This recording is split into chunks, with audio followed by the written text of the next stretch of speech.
हरे कृष्णा कृष्णा कृष्णा हरे हरे, हरे राम राम राम हरे हरे। मूकं करोति वाचालं पंगं लंघयते गिरिं, यत्कृपातमहं वन्दे परमानंद माधवम श्री चैतन्य ईश्वरम।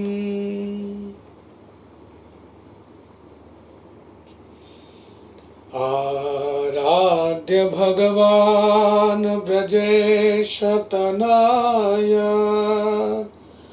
तद्धाम वृंदावनम रम्यकाचितुपासना व्रजवधू वर्गेण या कल्पतो। श्रीमद्भागवतं प्रमाणममलं प्रेमापुमार्थो महान्, श्रीचैतन्य महाप्रभु मदमिदं तत्रादनात्र परः।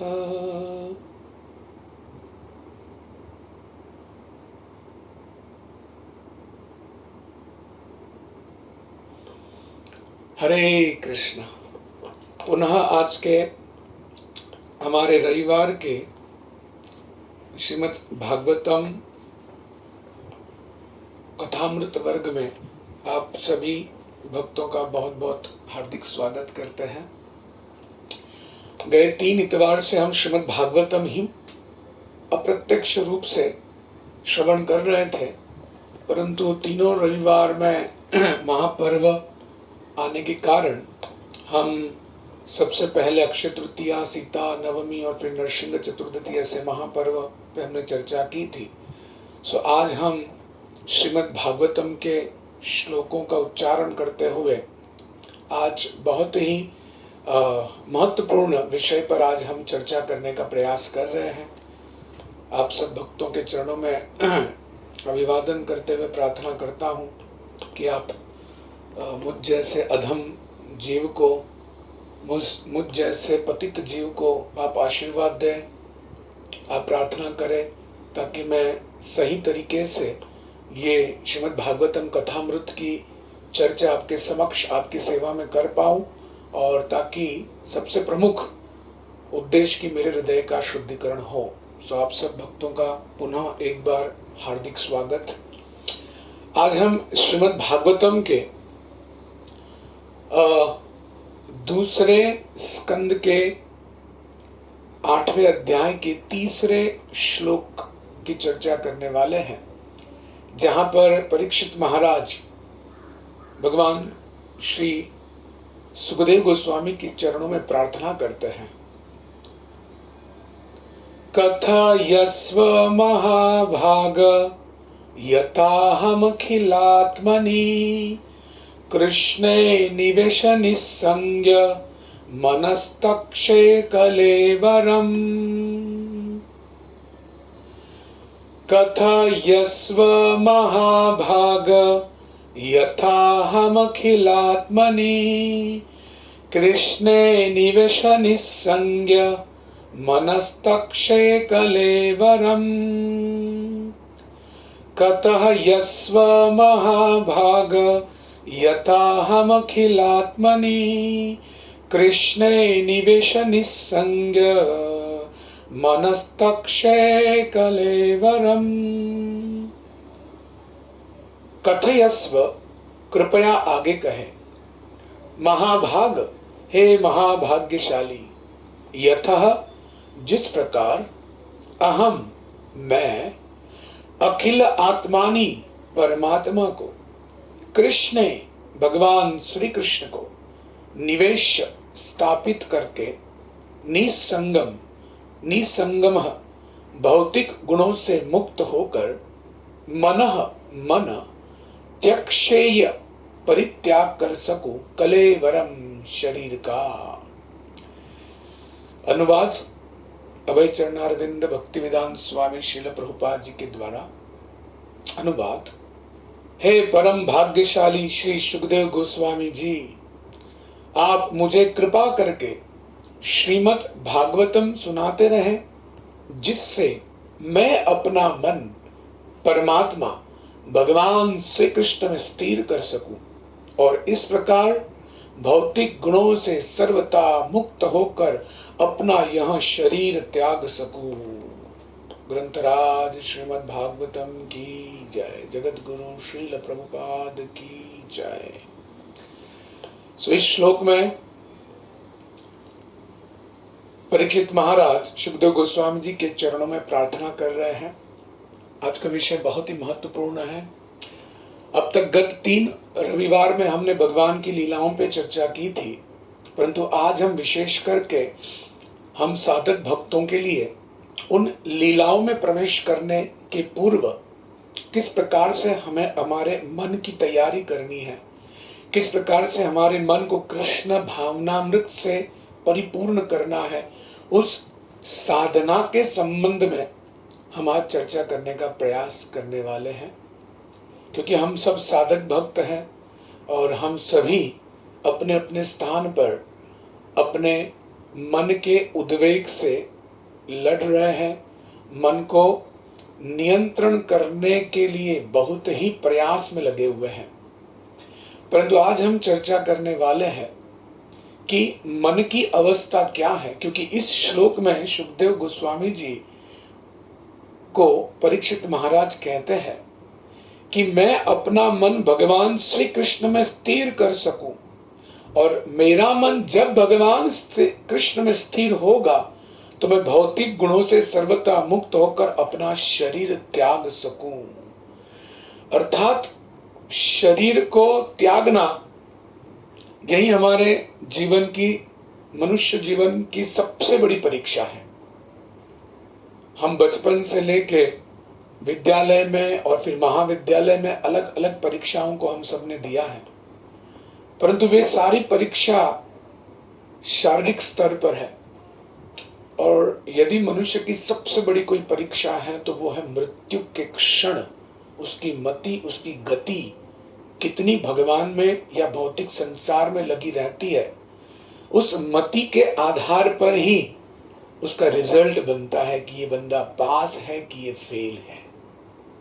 इस संसार की सारी परीक्षाओं में तो हम पास हो जाएंगे, कॉपी करते हुए, पढ़ाई करते हुए, परंतु मनुष्य के जीवन की अंत की जो सबसे प्रमुख परीक्षा है, मृत्यु की परीक्षा, उस मृत्यु की परीक्षा में यदि हम सफल होना चाहते हैं, 100% अंक पाना चाहते हैं, तो सुखदेव गोस्वामी जी उस परीक्षा में आने वाले प्रश्न का एक वाक्य में उत्तर इस श्लोक में दे रहे हैं कि हे सुखदेव गोस्वामी जी, आप भगवान श्री कृष्ण की कथा का पान करवाए ताकि मेरा मन भगवान के कथा में स्थिर हो जाए, और ऐसा स्थिर कृष्ण भावनामृत मन ही भौतिक सुखों को त्याग कर बहुत ही शुद्ध तरीके से, सात्विक तरीके से, पद्धति से अपने शरीर का वो त्याग कर पुनः भगवान के धाम जा सके। परंतु यहां पर इस श्लोक में हमें उस शब्द को नहीं भूलना चाहिए जो कि हमारे संबंध में है। कृष्ण निवेशे निसंज्ञ मनस्तक्षे कलेवरम मनः। सुखदेव गोस्वामी जी को परीक्षित महाराज भावुकतावश यह प्रार्थना नहीं करते कि आप केवल हमें कथा सुनाएं, परंतु वो कह रहे कि मेरा मन स्थिर होना चाहिए। जैसे आज हमने कथा का विषय चुना था कि मन का उत्तेजन किस प्रकार से कृष्ण कथा ही उसको नियंत्रण कर सकती है। सो कृष्ण से संबंध स्थापित करने का जो हम प्रयास कर रहे हैं, पग पग पर हमें अपने आप का परीक्षण निरीक्षण करना चाहिए कि क्या हमारा मन स्थिर है, क्या हमने हमारे मन को स्थिरता से भगवान के नाम में, भगवान के गुणों में, भगवान की लीलाओं में और भगवान की कथा में लगाया है। अगर हमने हमारे मन के स्थिरता की गंभीरता के प्रति विचार नहीं किया तो हमारा ये जीवन भक्ति में आने के बावजूद विफल रह जाएगा। मानो मधुर अमृत में सरिता के किनारे में रहते हुए भी हम प्यासे यहां से न निकल जाए।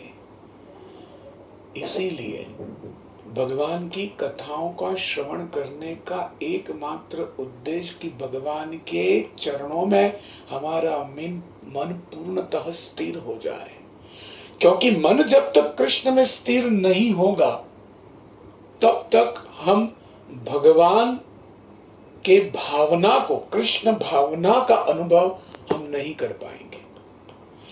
तो इसलिए हमें अपने आप का परीक्षण करते हुए विचार करना चाहिए कि क्या मैं निरंतर मन पर नियंत्रण करने की परीक्षा में बार बार पास हो रहा हूं कि बार बार मैं असफल रहा हूं। एक साधक भक्त को हमेशा भक्ति में अपने आप का अभ्यास इस प्रकार से करना चाहिए। नहीं तो निरंतर हम जप करते रहेंगे, कथा में आते रहेंगे, परंतु वास्तविक प्रगति, भगवान के साथ संबंध स्थापित करने के लिए हम भगवान के कितने निकट पहुंच रहे हैं, जितने मन को हम स्थिर कर रहे हैं उतने हम भगवान के निकट पहुंच रहे हैं, उतनी गति, हमारी स्थिरता की गति बढ़ेगी, वैसी गति भगवान के चरणों में बढ़ेगी। हम भक्ति कर रहे हैं लेकिन इस भौतिक संसार के बाहरी सुख के कारण यदि हम उत्तेजित हो रहे हैं या उस सुख को भोगने के लिए हम फिर से मन बना रहे तो समझो हमारी स्थिरता में पतन हो रहा है। तो सबसे पहले जानना होगा जिस वस्तु को हम स्थिर करना चाहते हैं, किसे स्थिर करना चाहते हैं? कोई बता सकता है? आप सुन रहे हो तो पर पुरुष अवतार प्रभु आप उत्तर ना दे। जो भक्त श्रवण कर रहे हैं, हम किस स्थिरता की बात कर रहे हैं?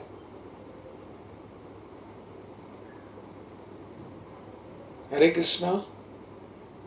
हरे कृष्णा। हम किस मन के स्थिर की बात करें वो देव। जय हो जय हो जय हो। मन को स्थिर करना। जी जी जी, हम मन को स्थिर करने के अभ्यास की चर्चा अभी हम करने वाले हैं। क्यों? क्योंकि भगवत गीता में ही भगवान श्री कृष्ण कहते हैं कि यहाँ जो उत्तेजित मन है ये जीव का सबसे बड़ा शत्रु है।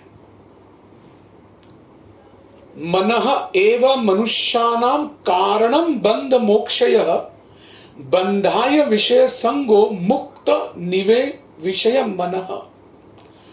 मन दो कारणों से काम करता है। यही मन मुक्ति का भी कारण बन सकता है, मोक्ष का, और यही मन भगवान के मुक्ति का कारण बन सकता है, या तो ये मन बंधन का कारण बन सकता है। एक ही मन, जैसे हमारे फोन में डुअल सिम कार्ड होता है ना, एक इस एयरटेल का, एक जियो का, तो एक ही फोन में दो सिम कार्ड कैसे रहते हैं?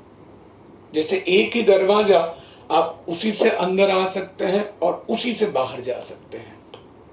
उसी प्रकार से मन हमारे आध्यात्मिक जगत के बाहर का दरवाजा है, द्वार है।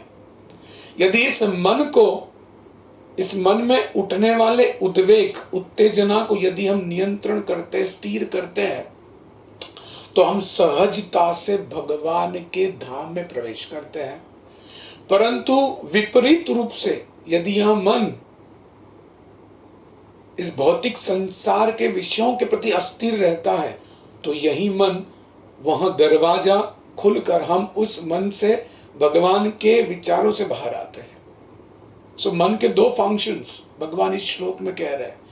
भौतिक संसार में आना या भौतिक संसार से निकल के भगवान के धाम में जाना, ये किस पर निर्भर करता है? ये मन के स्थिरता पर निर्भर करता है। यदि मन स्थिर है, यदि मन नियंत्रित है, तो हम इस भौतिक संसार से आसानी से भगवान के धाम जा सकते हैं और जैसे हमने कहा परीक्षा में सफल हो सकते हैं। परंतु यही मन यदि अनियंत्रित है तो हम क्या कर सकते हैं? इस भौतिक संसार पे पुनः पुनरपि जननम पुनरपि मरणम, फिर से संसार में आते। तो सोचिए मनुष्य के हमारे जीवन में मन की कितनी बड़ी भूमिका है, या ये कहें कि भक्ति का आरंभ मन के स्वभाव को समझने के प्रारंभ से ही होता है।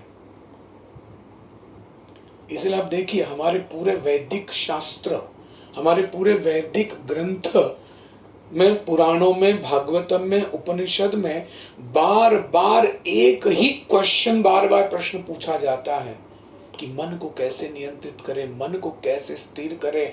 क्योंकि इतिहास में बड़े बड़े ऋषि मुनि साधना में लीन होने के बावजूद पतन का कारण हो गया। विश्वामित्र मुनि केवल अप्सरा के पायल की झनकार को सुनकर उनका मन अस्थिर हो गया। तो आप और हम हिंदी में कहते हैं किस खेत की मूली है। हम मन को नियंत्रित करना चाहते हैं, परंतु क्या हमने मन के स्वभाव को समझा है कि ये मन है क्या। मन को भगवान में लगाना है, लेकिन भगवान में जिस वस्तु को लगाना है, क्या वो आसानी से भगवान के चरणों में, कथा में, नाम में लगेगा। क्योंकि भगवान संपूर्ण रूप से आध्यात्मिक है।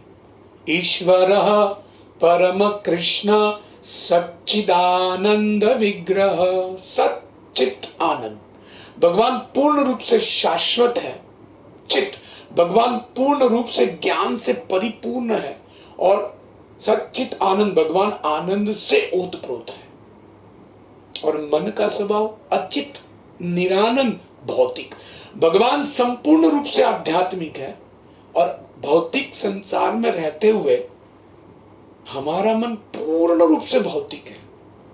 तो भौतिक का स्वभाव और आध्यात्मिक का स्वभाव, इन दोनों में भयंकर विरोधाभास है। तो इन दोनों को एक दूसरे के संबंध में लाना, ये वही कर सकता है भगवत गीता के अनुसार जो भगवान के उपदेशों को अपने जीवन में यथारूप यदि उतारे। नहीं तो मन को भगवान में लगाना इतना सहज नहीं है। तो आज हम मन के स्वभाव की चर्चा करेंगे।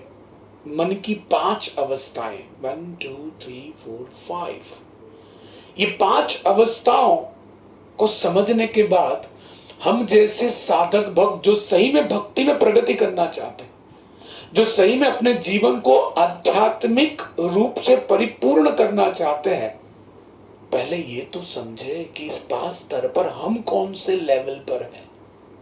जब हम हमारे स्तर को समझेंगे आज, तब तो हमें पता चलेगा कि अब परीक्षा में पास होने के लिए हमें कितनी पढ़ाई करनी है, कितना अभ्यास करना है। यदि हमने हमारे मन के स्वभाव को, उसकी स्थिरता के प्रमाण को मापदंड नहीं किया, तो हमारी भक्ति भावुक है। हमें लग रहा है कि हम बहुत बड़े भक्त हैं, लेकिन कुछ भौतिक सुख आ जाए तो मन वहीं पर भाग जाएगा। तो कौन सा आध्यात्मिक जीवन, कौन सी भक्ति। इसलिए भगवान अर्जुन से गीता में कहते हैं कि अनियंत्रित मन जीव का बहुत बड़ा दुश्मन है। पतंजलि योग सूत्र में 5 मन के विकसित स्तरों का वर्णन है। 1 2 3 4 5। बद्ध जीव के मन की जो बद्धता है, वो बद्ध से मुक्ति की ओर। मन अभी बद्ध अवस्था में है, उसे मोक्ष की ओर ले जाने के लिए मन के 5 अलग अलग स्तरों से मन को उठाना होगा। सबसे पहला स्तर, मन का सबसे पहला स्तर मूढ़, सबसे तमोगुणी। यदि किसी जीव का मन तमोगुणी अवस्था पर है, अर्थात वो मूढ़ है। इसलिए हम देखते हैं तमोगुणी में ये जो पशु योनि है, ये तमोगुण में आती है। क्यों? क्योंकि उनको नहीं पता मेरे लिए क्या अच्छा है, मेरे लिए क्या बुरा है। भूख लगी, रास्ते पे कीचड़ में जो पड़ा है वो खा लेंगे, क्योंकि उनकी बुद्धि, उनका मन मूढ़ अवस्था में। गधा, बैल, ऊंट अब ऊंट रेगिस्तान में, ऊंट को जब प्यास लगती है और चारों तरफ यदि जल न मिले तो ऊंट करता क्या है? आप में से कोई जानते हैं भक्तगण कि ऊंट अपनी प्यास बुझाने करता क्या है? वो बबून को खाता है। जी, वो कांटों के वृक्ष में लगे हुए कांटों को चबाता है। चबाने के पश्चात उसकी जीभा छिल जाती है, परंतु जीभ छिलने के पश्चात वो जो रक्त का बहाव गले में आता है द्रवित होकर, उसी का दर्द, उसी का रक्त, लेकिन गला को जब किसी द्रव का संपर्क होता है तो उसे लगता है हाय हाय मेरी तो प्यास ही बुझ गई। मूढ़ा, गले के सुख के लिए उसे ये नहीं पता कि मेरे जीभ में वेदना हो रही है, दर्द हो रहा है, जीभ छिल रही है, उस दर्द में वो आनंद भोगता है। ऐसे स्तर को, पहले स्तर को मूढ़ा कहते हैं।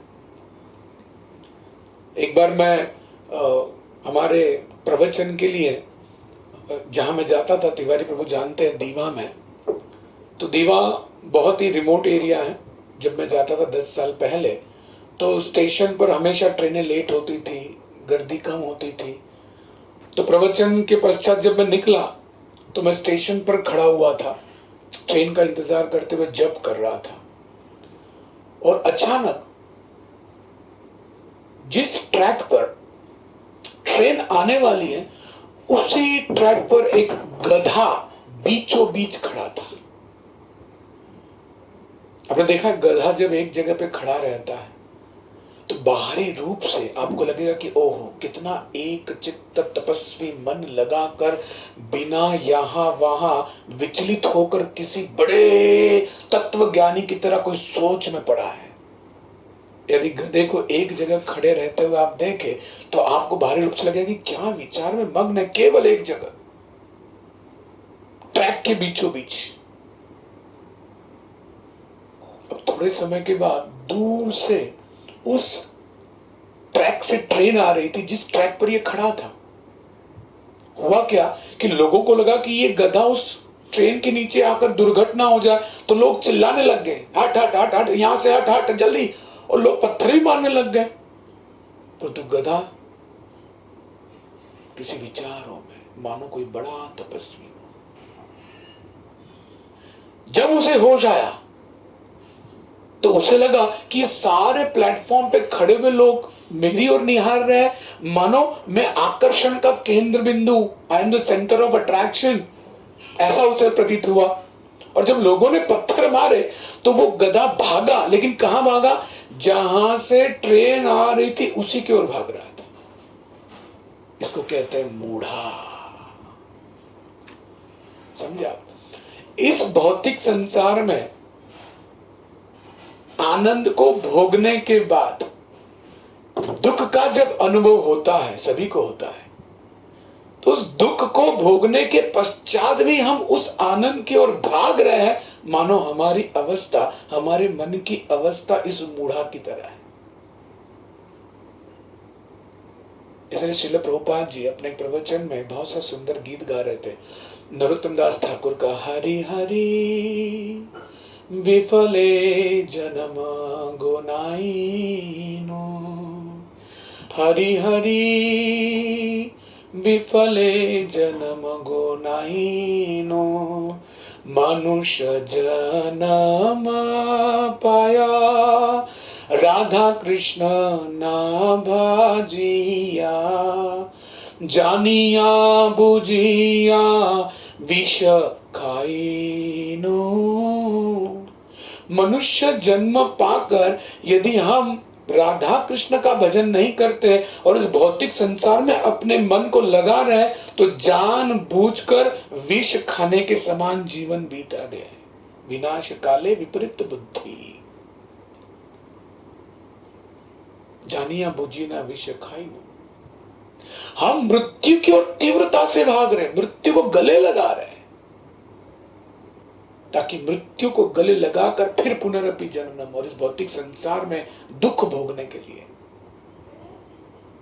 तो मनुष्य जन्म पाकर इतना बड़ा जन्म जो केवल एक ही कर्तव्य के लिए मिला है, ये न के न प्रकार न मन कृष्ण निवेश, किसी भी तरीके से मन को कृष्ण में जब तक नहीं लगाओगे तब तक मन की उद्वेगता, मन का उत्तेजन होना ये कम होने वाला नहीं है। इस भौतिक संसार का सुख ऐसा ही, हमारे परम पूज्य महाराज जी कहते हैं कि इस भौतिक संसार में जैसे हम दुकान में कोई वस्तु खरीदने जाते हैं ना, तो बोतल पर लेबल लगा होता है ना, इसमें ये सुख है, इसमें ये सुख है, फलाना फलाना सुख है। उसी प्रकार से इस भौतिक संसार के जितने सुख है ना, ये बहुत अच्छे से पैक करके हमारे सामने माया देवी ने प्रस्तुत किए हैं और बड़े बड़े अक्षरों में लिखा है।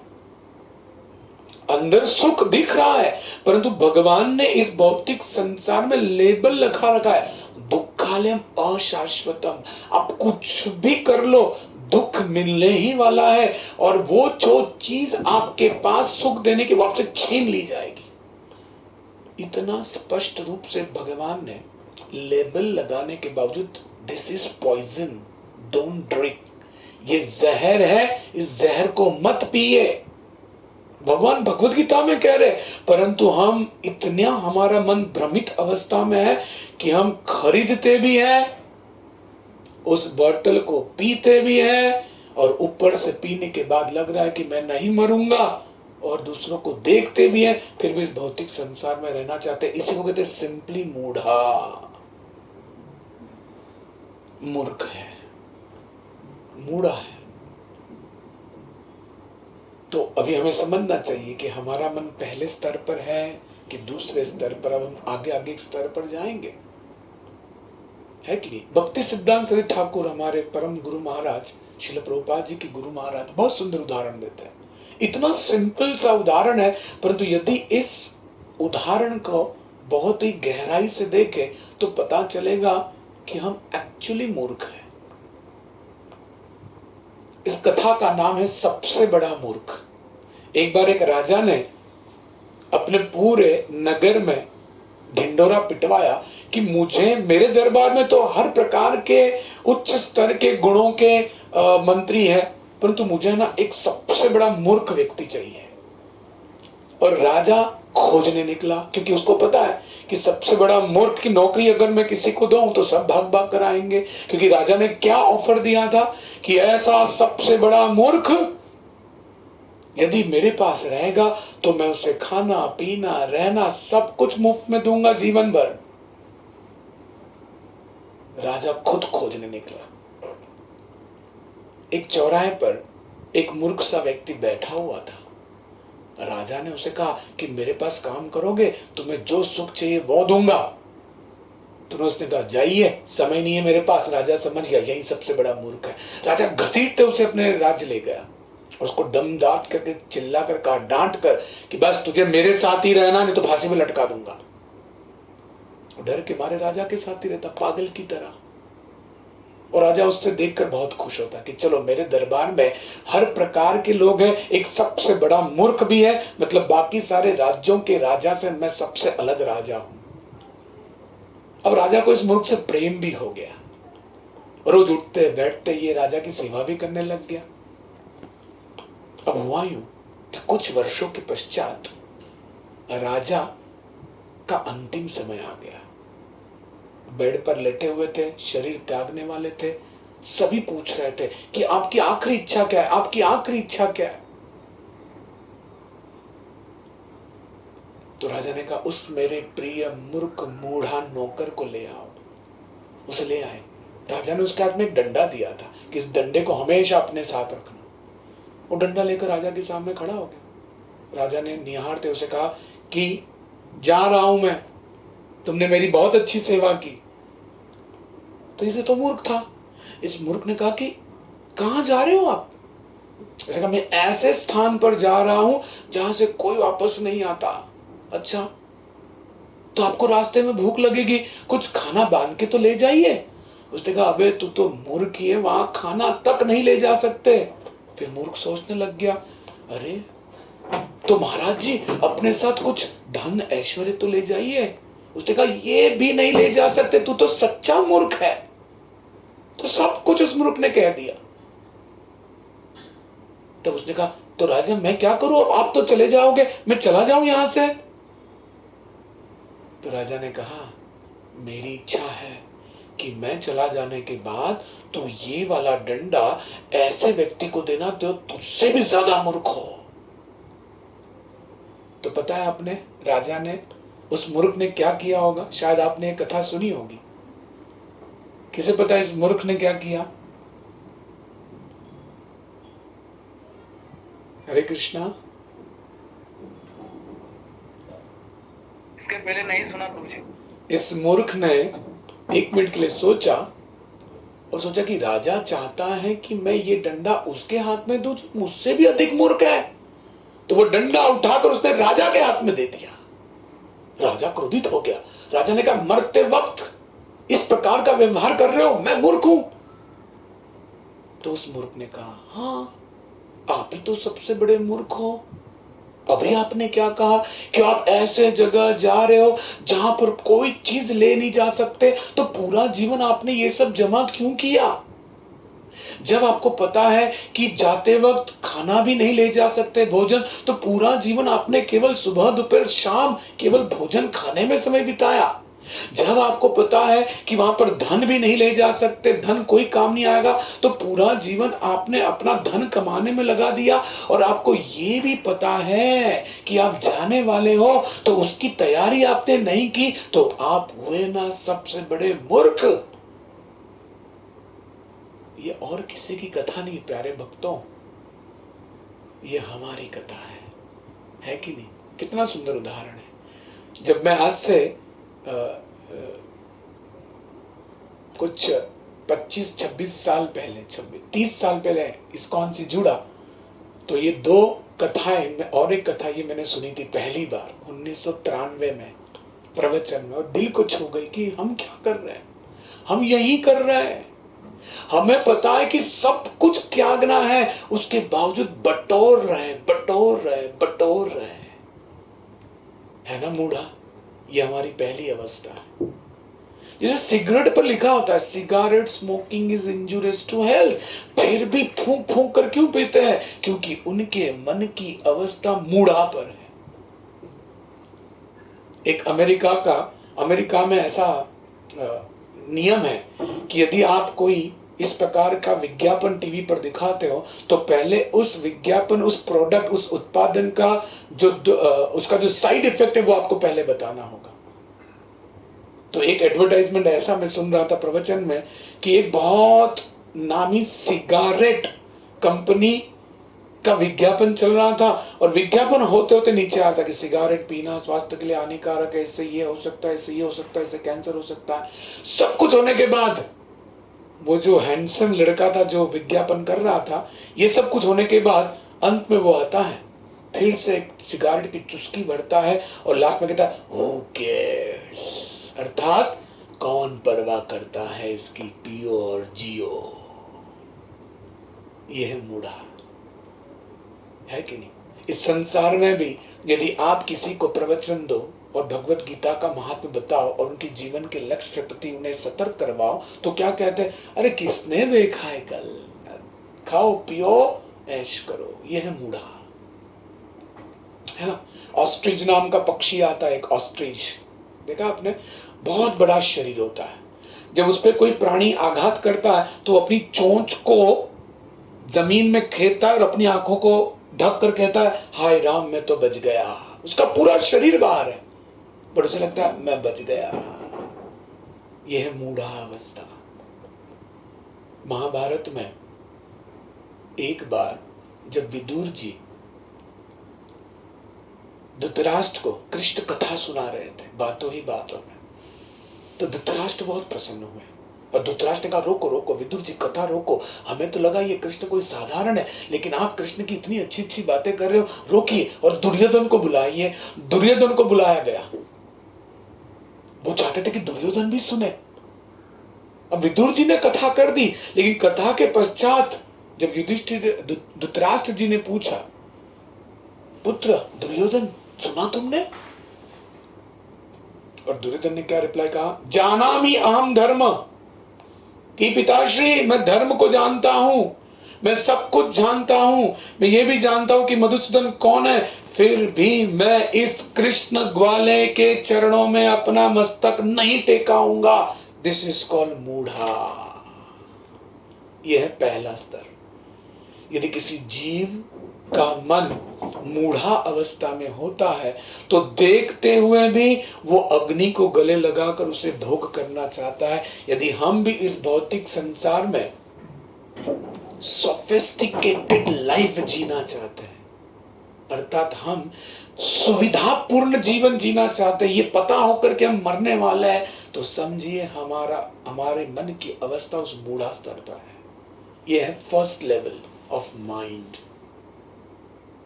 दूसरा स्तर बताया गया है मूढ़ा के बाद क्षुप्ता। एक है मूढ़ा, एक है क्षुप्ता। क्षुप्ता का अर्थ होता है उत्तेजित होना। जैसे मूढ़ यहां तमोगुण में आता है, वैसे क्षुप्त अवस्था यह रजोगुण में आती है। जिनका मन रजोगुणी होता है वो इस संसार के सुखों को देखकर बहुत उत्तेजित हो जाते हैं।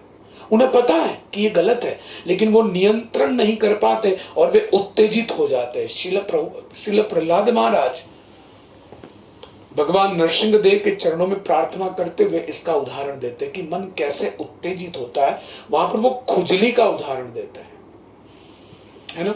जब हमें मीठी खुजली आती है जख्म पर, तो हम क्या करते हैं, धीरे धीरे उसे खुजाते हैं, क्योंकि हमारी चमड़ी जो है वो उत्तेजित हो जाती है और हमारा मन कहता है थोड़ा खुजाओ, थोड़ा खुजाओ। लेकिन उस उत्तेजना में हम इतने पागल हो जाते हैं कि खुजाते खुजाते हमें पता ही नहीं चलता कि अभी अभी जिस घाव को सुखाया था उसे उस आनंद के लिए फिर से नाखूनों से खुदेड़ कर उस घाव को फिर से ताजा कर देते हैं और खून बहने लगता है, क्योंकि हम उस उत्तेजना से रोक नहीं पाते अपने आप को। इसीलिए इस भौतिक संसार का जो भी सुख है भगवान से अलिप्त अलग, वो सब इस खुजली की तरह है। हमारी इंद्रियां जो हमें डिमांड कर रही है, आंखों से, कानों से, नाकों से, जीभा से, चमड़ी से, ये सब उत्तेजित करती है। अगर हम उसे आंसर देते हैं, उस खुजली को यदि हम रिस्पॉन्ड करते हैं, तो हमारा जो मन है वो अभी सुप्त अवस्था में है, रजोगुणी अवस्था में है। ये हमें समझना होगा। भगवान कहते गीता में, संस्पर्शजा भोगा, इस भौतिक संसार का स्पर्श होने से मन और इंद्रियों में उत्तेजना जागृत होती है। यदि हम उस उत्तेजना को उत्तर दे, मानो हम अग्नि में घी डाल रहे ताकि ये आग और बढ़े। क्योंकि जीव जितने भी जन्मों में अलग अलग शरीरों में गया है, उसने केवल इस खुजली को खुजाया है, तो ऑलरेडी वो अग्नि इतनी है। लेकिन मनुष्य शरीर में यदि इस मन की उत्तेजना को नहीं रोकेंगे, तो मानो इसमें अग्नि में और घी डाल रहे हैं और वो अग्नि इतनी प्रज्वलित हो रही है कि रिजल्ट तो आएगा, वाह क्या आनंद है, लेकिन उस आनंद के पश्चात अग्नि में जो जलना पड़ेगा, उस अग्नि का ताप नहीं सहन सकते। इतना भयानक है ये भौतिक संसार का ताप। ये साधक भक्त को समझना होगा। यदि मैं सुप्त अवस्था में हूं तो हमें देखना होगा कि हमें ये मेरा लक्षण है। यदि बाहर के सुखों को देखकर मैं उत्तेजित हो रहा हूं, मतलब मैं तो इस लक्षण में आ रहा हूं, मुझे इसको ऊपर उठाना होगा। कैसे ऊपर उठाए मन को? श्रील प्रभुपाद जी बहुत सुंदर तात्पर्य लिखते हैं। क्या लिखते हैं? That Krishna consciousness is the only process to bring down the fever of that agitation of mind. अर्थात केवल कृष्ण भावनामृत ही ऐसी विधि है जो इस उत्तेजित मन के बुखार को नीचे करे, और कोई साधन नहीं है, और कोई साधन नहीं है। एक बार मैं प्रवचन सुन रहा था, हमारे श्रील प्रभुपाद जी के गुरु महाराज, हमारे श्रील प्रभुपाद जी के, माफ कीजिए, शिष्य परम पूज्य भक्ति पुरुषोत्तम स्वामी, वो अपने प्रवचन में कह रहे थे कि भगवान परमात्मा के रूप में सबके हृदय में स्थित है, सबके हृदय में है कि, और हमेशा वो साक्षी है अपने जीव के लिए, देखते कि क्या कर रहा है, क्या नहीं कर रहा है, अब क्या कर रहा है, अब क्या नहीं कर रहा है। परंतु भौतिक व्यक्ति के हृदय में जो अभक्त है, उनके हृदय में जो परमात्मा है ना, वो 24 घंटे ड्यूटी पर होते हैं, 24 घंटे, क्योंकि वो इस भौतिक संसार के सुखों के पीछे लिप्त है और भगवान को देखते हैं, क्या कर रहा है, क्या कर रहा है, क्यों कर रहे हो, क्या कर रहे हो, क्यों कर रहे हो।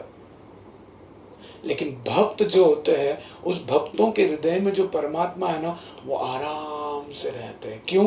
कि इनको पता है भक्त भौतिक सुख के पीछे दौड़ने ही नहीं वाला है।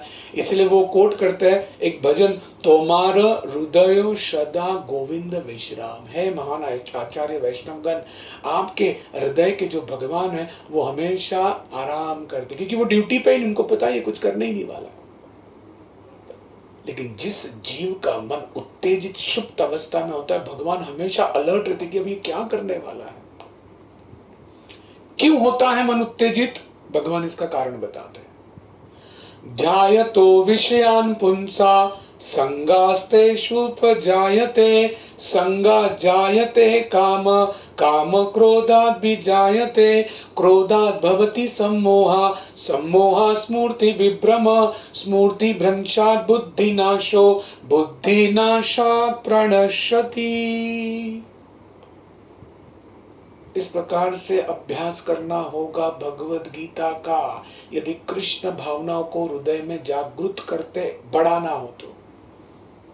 यही सब बेस नहीं समझे, यदि हमारे यही कॉन्सेप्ट क्लियर नहीं है भक्ति के, तो हम आगे जाकर केवल आंखों से अश्रु निकाल के भावुकता दिखाएंगे, जिसका फल कुछ नहीं होगा, कृष्ण आकर्षित नहीं होंगे।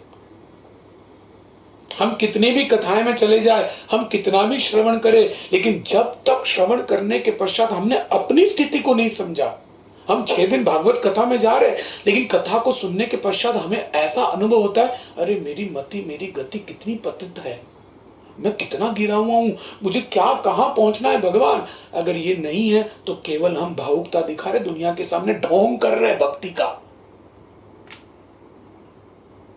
अरे खुद का परीक्षण तो करना होगा ना, कि भगवान की कथा को सुन रहा हूं, लेकिन सुनने के पश्चात मुझे भगवान की कथा में रस लाने के लिए अब कौन से स्तर पर जाना है, मैं कौन से स्तर पर हूं, मैं भोग भी कर रहा हूं और भगवान की भक्ति का दिखावा भी कर रहा हूं। ये दोनों चीज एक साथ नहीं हो सकती भक्तों।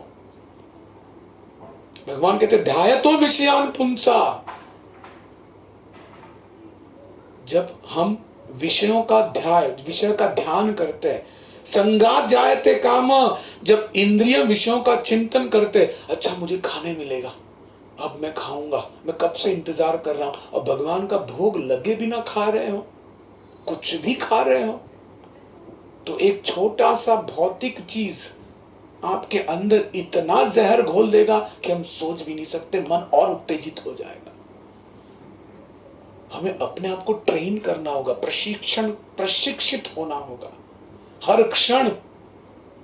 क्यों? क्योंकि इंद्रियां तो विषयों के पीछे चिंतन कर रहे हैं, और उसी चिंतन से क्या होगा, संगात जायते काम, काम उत्पन्न होगा, काम पूर्ण नहीं होगा तो क्रोध उत्पन्न होगा, क्रोध से सम्मोहन उत्पन्न होगा, सम्मोहन से स्मृति का नाश होगा, स्मृति से बुद्धि का नाश होगा, और यही बुद्धि अस्थिर मन को पाप में ढकेल देगी। इस गहराई से भगवत गीता को समझना होगा। और हमने जो भागवत कथा हर इतवार को जो आरंभ की है, इसी के लिए, ताकि हम सब चर्चा करें और अपने आप के लेवल को, भक्ति को बढ़ाएं। यह है दूसरा स्तर। पहला स्तर क्या था, आप में से कोई भक्त बता सकते हैं? पुरुष अवतार प्रभु नहीं बताएंगे। हरे कृष्णा। यदि आप मुझे उत्तर दोगे तो मुझे बहुत उत्साह होगा आगे कथा और करने के लिए। पहली अवस्था क्या थी?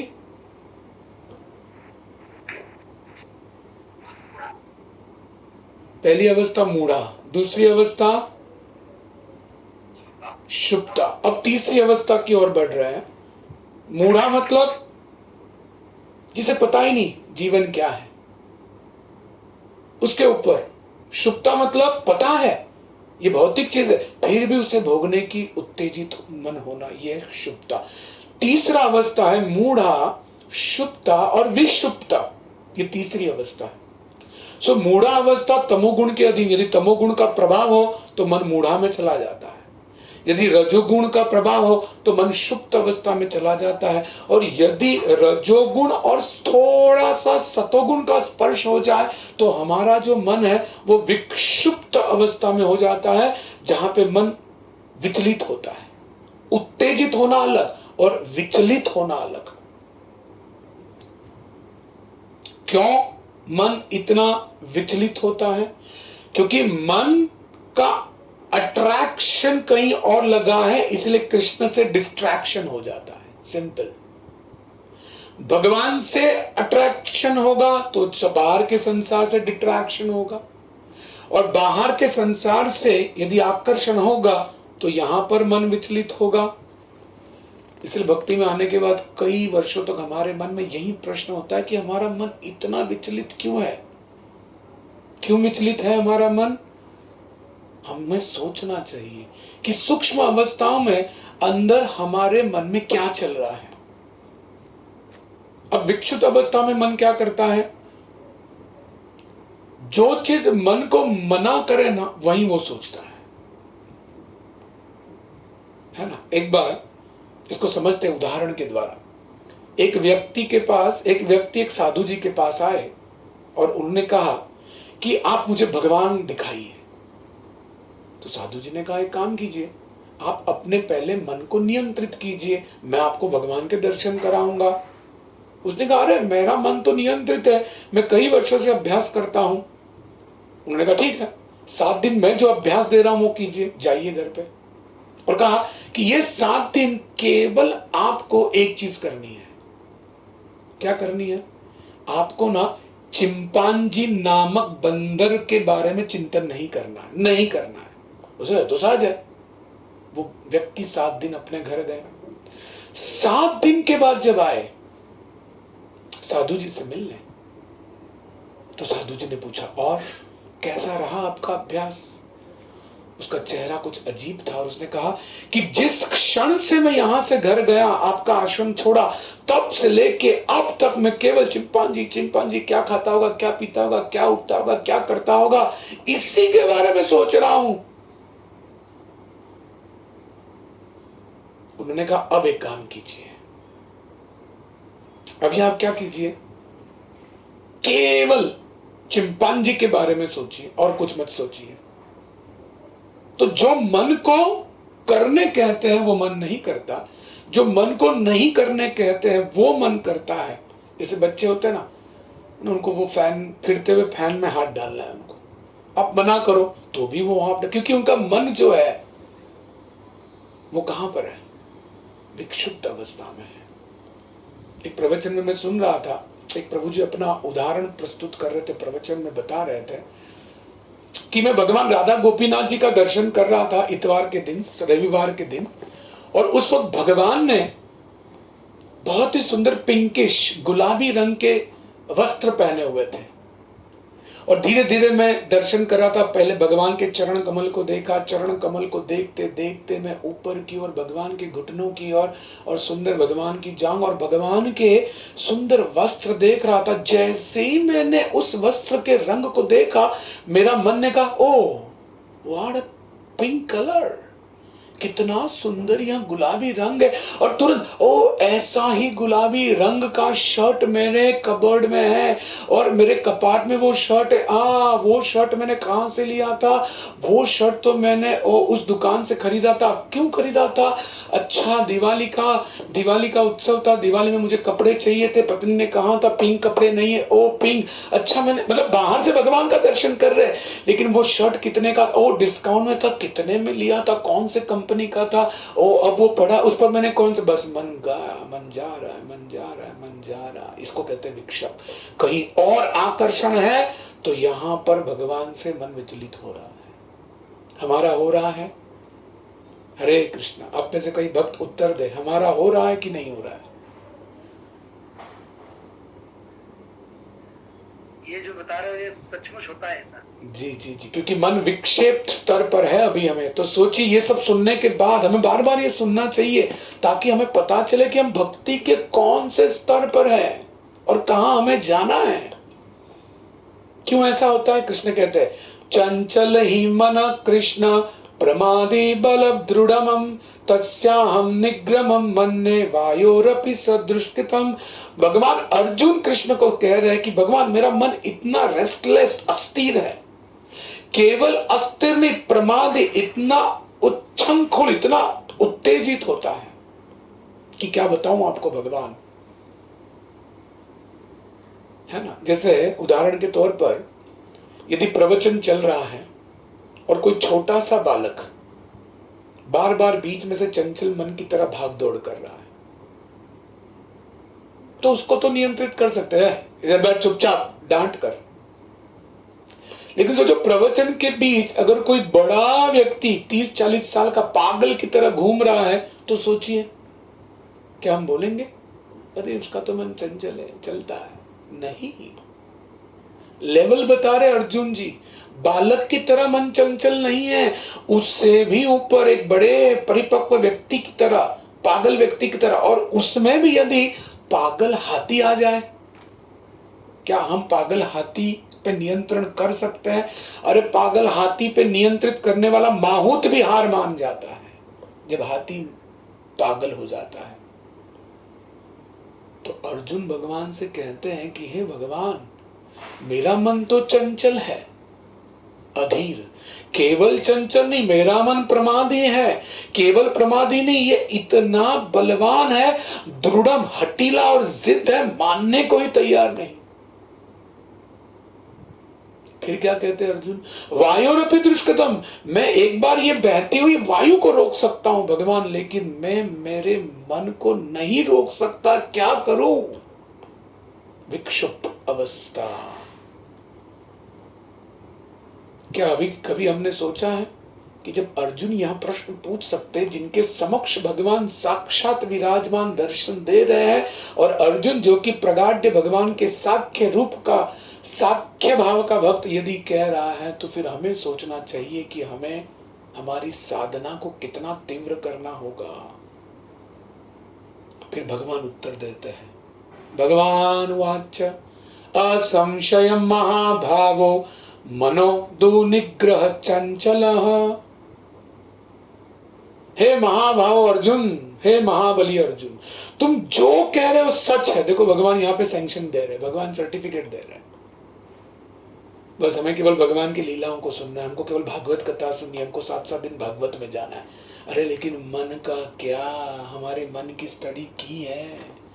भागवत कथा सुनने के बाद कभी हमें ऐसा लग रहा है कि बाप रे, मेरे मन को तो मुझे कितना शिक्षित करना, कितना ट्रेन करना है? कभी ऐसी जिज्ञासा जागृत हुई? नहीं। तो समय वही केवलम, जो सुना वो पानी हो गया।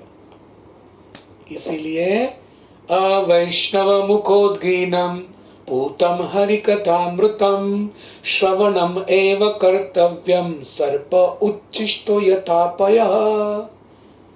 केवल परंपरा में आए हुए सद गुरु, सद वैष्णव महाभागवत से श्रवण करना चाहिए, पद्म पुराण में लिखा गया है। तब जाकर जिज्ञासा उत्पन्न होगी, नहीं तो श्रवणम एव कर्तव्यम। श्रवण मत कीजिए, भले भागवत कथा क्यों नहीं हो रही है, मत कीजिए श्रवण, पद्म पुराण कहता है। ऐसा करना समय व्यर्थ गवाना है। थोड़ा कठोर लग रहा होगा, लेकिन शास्त्र की वाणी है, उसे यथारूप स्वीकार करना होगा। यदि हम श्रवण करने के पश्चात हमें ऐसा लग रहा है कि अभी मुझे बहुत साधना करनी है, मुझे बहुत गंभीर होना है भक्ति में, और इस भौतिक संसार के सुखों को मना करना है, उसकी ताकत यदि कथा सुनने के बाद आए, तो सही मायने में आपने कथा हमने सुनी है। भगवान कह रहे असंशय, इसमें कोई संशय नहीं अर्जुन, मनो दुनिग्रह चंचलम, कि मन को कंट्रोल करना, इस चंचल मन को, ये बहुत ही दुष्कर है, अत्यंत कठिन है। कठिन है लेकिन असंभव नहीं। क्यों असंभव नहीं? आगे भगवान कहते हैं, क्या कहते हैं? असंशय महाभाव, हे अर्जुन महाबली, इसमें कोई संशय नहीं। मनोदु निग्रह चंचल, इस चंचल मन को नियंत्रण करना कठिन है, पर अभ्यासेन तु कौन्तेय वैराग्येन च गृह्यते। दो चीजों से आप इसे कंट्रोल कर सकते हैं। एक, अभ्यास युक्तेन, निरंतर अभ्यास करना होगा। इसलिए हमें ऐसे भक्तों के साथ संग करना है, ऐसे भक्तों से ही श्रवण करना है जो निरंतर साधना करते हैं। कौन सी है 5 प्रकार की साधना बताइए? हमने श्रीमद् भागवतम के पहले वर्ग में इसकी चर्चा से ही कथा शुरू की थी। अब जानते हैं 5 भक्ति के लक्षण कौन से हैं, कौन से अभ्यास है, जो भी आपको आए याद। पुरुष प्रभु जी आप बता सकते हैं? क्या क्या क्या पूछा प्रभु श्री? भक्ति के 5 अभ्यास करने युक्त अंग भगवान कह रहे अभ्यास करना चाहिए। कौन सा अभ्यास करना चाहिए? तो सुनना चाहिए। सबसे पहले भगवान के नाम को, भगवान की कथा को प्रामाणिक भक्तों से सुनना, भगवान के नाम का जाप करना, भगवान के भक्तों की सेवा करना, धाम वास करना, तुलसी की आराधना करना। ये नित्य रूप से प्राथमिकता से यदि कोई भक्त अभ्यास कर रहा है, ऐसे भक्त की कथा को यदि श्रवण करेंगे तो ही मन पर नियंत्रण होगा। भगवान कहते हैं अभ्यास युक्तेन वैराग्य च, अभ्यास युक्तेन वैराग्य च। सो भगवान के चरणों में मन को लगाने के लिए जो अस्थिर मन है, ये डिस्ट्रैक्ट होने के 2 कारण। एक तो मन विक्षेप होता है, 2 रुकावट है। और क्यों विक्षेप्त होता है? क्योंकि लय इसे बहुत आलस है। एक बार श्रील प्रभुपाद जी भागवत कथा कर रहे थे और प्रभुपाद लीलामृत लिखने वाले प्रभुपाद जी के सन्यासी शिष्य, बहुत ही वरिष्ठ सत्स्वरूप गोस्वामी महाराज, उन्होंने प्रश्न पूछा कि श्रील प्रभुपाद मुझे कथा में जप में हमेशा नींद आती है, क्या करूं? श्रील प्रभुपाद जी ने कहा, I know that, but Srimad Bhagavatam class is for advanced soul. Neophyte can sleep. क्या कहा श्री प्रभुपाद जी ने? मुझे पता है कि आप कथा में सोते हो, लेकिन श्रीमद् भागवतम कथा और भगवान का नाम जब, ये बहुत प्रगाढ़ वरिष्ठ एडवांस भक्तों के लिए, नए कनिष्ठ लोग सो सकते हैं। अप्रत्यक्ष रूप से श्रील प्रभुपाद जी ने टॉन्ट मारा था, जब तक आप सो रहे हो कथा में, जब तक आपको रुचि नहीं, यू आर वेरी नियोफा, you are very far from Krishna, आप भगवान से बहुत दूर हो। इसलिए जब हम अभ्यास करते हैं, हरि नाम लेना और कथा को श्रवण करना, श्रवणम कीर्तनम, इसमें उत्साह होना चाहिए। अगर इसमें सो गए तो फिर आलस अंदर प्रवेश कर लेगा। इसलिए अभ्यास करना होगा। और अभ्यास कैसे करना है?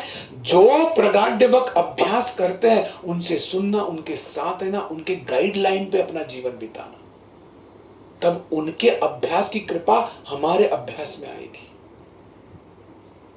महाभारत का प्रसंग आपको पता है, जब अभिमन्यु अपने माता के गर्भ में थे, अर्जुन के पुत्र, तो भगवान श्री कृष्ण जो कि उनके मामा हैं, वो कथा सुना रहे थे। और कौन सा प्रसंग कह रहे थे? वो किस प्रकार से युद्ध में चक्रव्यूह में प्रवेश किया जाता है। और अभिमन्यु की माता कौन? कृष्ण की बहन सुभद्रा मैया, वो गर्भवती थी। और सुनते सुनते वो सोची ये युद्ध का वर्णन मेरे किस काम का। तो जब तक कोई योद्धा चक्रव्यूह में प्रवेश करे तब तक उन्होंने अच्छे से श्रवण किया, फिर उसे नींद आ गई। अब भगवान ने सोचा सुभद्रा तो सोई है, अब क्या आगे का सुनाऊं। तो भगवान ने अब वो कथा आदि ही रख दी। इसीलिए अभिमन्यु ने जब आक्रमण किया महाभारत युद्ध में कौरवों के सामने, तब चक्रव्यूह में चला गया, लेकिन वो बाहर नहीं निकल पाया, क्योंकि इस कथा के वक्त सुभद्रा मैया सोई हुई थी। समझे आप? इसलिए कथा में कभी सोना नहीं चाहिए, हरिनाम में कभी सोना नहीं चाहिए। कितना बड़ा नुकसान, जान पर आ गई। अभिमन्यु को अपनी माता सुभद्रा कथा में सो गई, अभिमन्यु को इसका कीमत अपनी जान से चुकानी पड़ी। कथा में पता नहीं कि कौन सा ऐसा शब्द होगा जो हमारे कर्णों से हमारे हृदय में जाए और हमारा जीवन परिवर्तित होकर हमें भक्ति करने का उत्साह अग्नि की तरह प्रकट हो जाए और हम गंभीर बन हो जाए, लेकिन सो जाए तो उस उत्साह से चूक जाएंगे। इसलिए अपने आप को अभ्यास करते हुए सचेत करना होगा। यह है कृष्ण भावनामृत। कृष्ण भावुकता नहीं, कृष्ण भावनामृत है। आलस आने का कारण क्या है? लय, अट्रैक्शन नहीं है। जहां पर आकर्षण होता है वहां पर आलस्य नहीं है। यदि कथा में, हरि नाम में, सत्संग में हमें आलस्य आ रहा है, मतलब समझो उसका मापदंड उच्च मात्रा में हमें उसके प्रति कोई आकर्षण नहीं है। सो विक्षेप मतलब विचलित होना और लय मतलब आलस आना। भगवान कहते हैं इन दोनों को यदि नियंत्रित करना हो तो वैराग्य से आप विचलित मन को नियंत्रित कर सकते हैं और अभ्यास से आप आलस को भगा सकते हैं। क्योंकि मन को किसी न किसी का तो सुनना होगा, या तो योग माया का या तो महामाया का। मन का काम है विचार करना, अनुभव करना और हाँ या ना का निर्णय लेना। ये मन का स्वभाव है, ये मन करते रहेगा, नींद में भी करते रहेगा। परंतु हमें मन को किस ओर ले जाना है, ये हमारी स्वतंत्रता है। कृष्णेर बहिर्मुख होय भोग वांछा करे, निकटस्थ माया तारी झपटिया धरे। या तो मन योग माया के अधीन कृष्णेर के अंतर्मुख, या कृष्णेर बहिर्मुख महामाया के अधीन, कहीं तो जाएगा। इस मन को ट्रेनिंग देनी होगी। सो अभ्यास करने से बार बार हमारा परीक्षण होगा। बार बार अभ्यास करने से ही वो स्वाद आएगा। जैसे छोटे बच्चे होते हैं ना, इन छोटे बच्चों का स्वाद क्या होता है? देखा, बेबी फूड खिलाते, सेरेलैक्स खिलाते, हॉर्लिक्स खिलाते हैं उनको बड़ों की चीज पसंद, क्योंकि उसी में स्वाद है। लेकिन बड़े होने के बाद अगर उनको सेरेलैक्स या हॉर्लिक्स खिलाए तो वो नहीं खाएंगे, क्योंकि उन्होंने अभ्यास करते करते उस स्वाद का अनुभव किया है। रिपीटेडली, अगेन एंड अगेन, बार बार खाने का अभ्यास किया है। अभ्यास करना होगा और इस प्रकार से मन को नियंत्रित करना होगा। सो पहली अवस्था मूढ़, दूसरी अवस्था क्षुप्त और तीसरी अवस्था विक्षुप्त। मूढ़ मतलब कोई ज्ञान नहीं होना भगवान का, भगवान के प्रति कोई आकर्षण नहीं होना। इस प्रकार के लोग संसार में दिखाई देते हैं, उनसे दूर रहिए। क्षुप्त मतलब भगवान का ज्ञान है लेकिन मन बहुत उत्तेजित हो रहा है इस भौतिक संसार के लालसा, इच्छा, भोग के लिए। और विक्षुप्त मतलब ज्ञान है, अभ्यास भी थोड़ा थोड़ा हो रहा है, लेकिन मन विचलित हो रहा है, बैठे हुए विचलित हो रहा है। तो मन को अभ्यास, एकाग्रता से लाना होगा।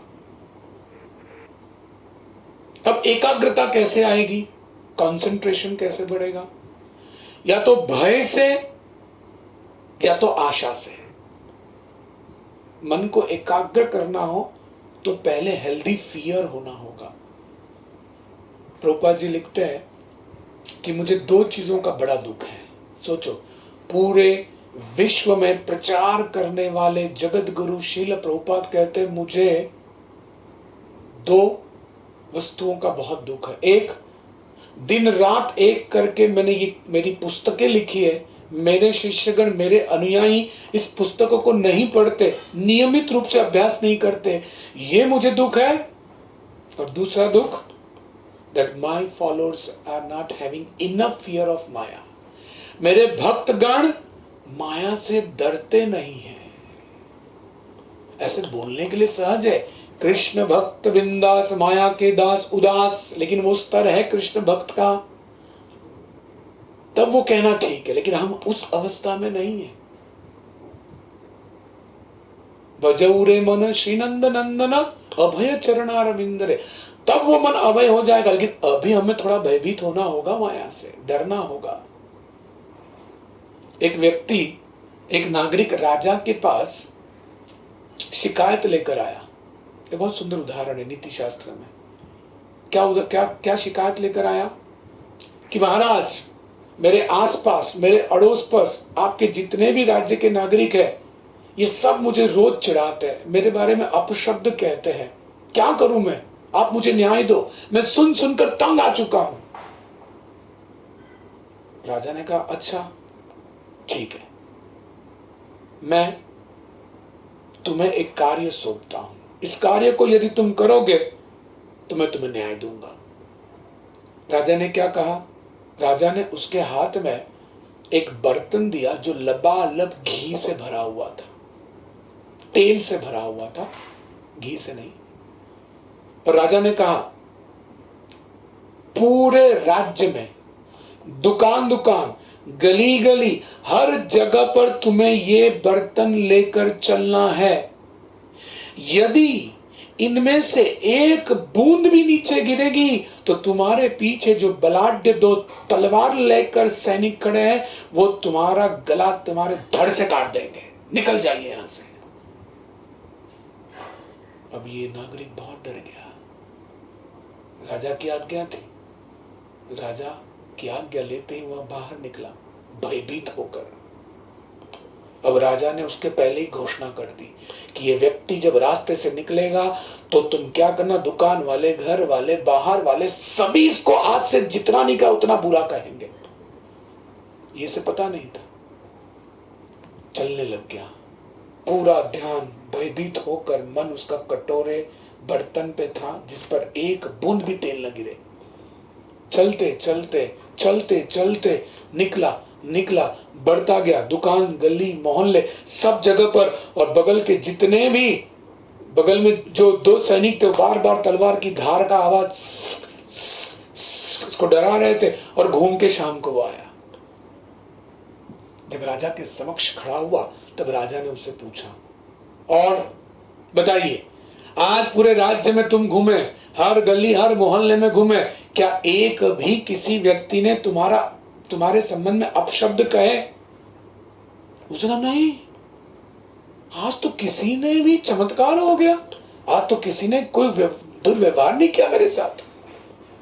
तब राजा ने सैनिकों को पूछा, बताओ सैनिकों, क्या प्रजा में से किसी भी व्यक्ति ने इसके साथ इनके संबंध में कुछ बुरा भला कहा? उसने कहा, आज तो सबसे ज्यादा कई लोगों ने, जो नहीं थे उन्होंने भी इससे गालियां दी, यहां तक कि रास्ते के कुत्ते तक इसको भौंक रहे थे। लेकिन देखो, इस व्यक्ति को क्यों नहीं पता चला? यस, आप में से कोई बता सकता है क्यों नहीं पता चला? क्योंकि वो भय के मारे डरा हुआ था, और उसका जितना भी केंद्र था कि वो मेरा, यानी कि ये तो सारा ध्यान उस पे। बहुत सुंदर। उसका जो मन था वो भयभीत था, और उस भय से उसने अपने मन को एक चित्त लगा दिया था। अर्थात यदि हम भी इस भौतिक संसार में ऐसे भयानक जगह पर, माया देवी से हमें भी डरना होगा।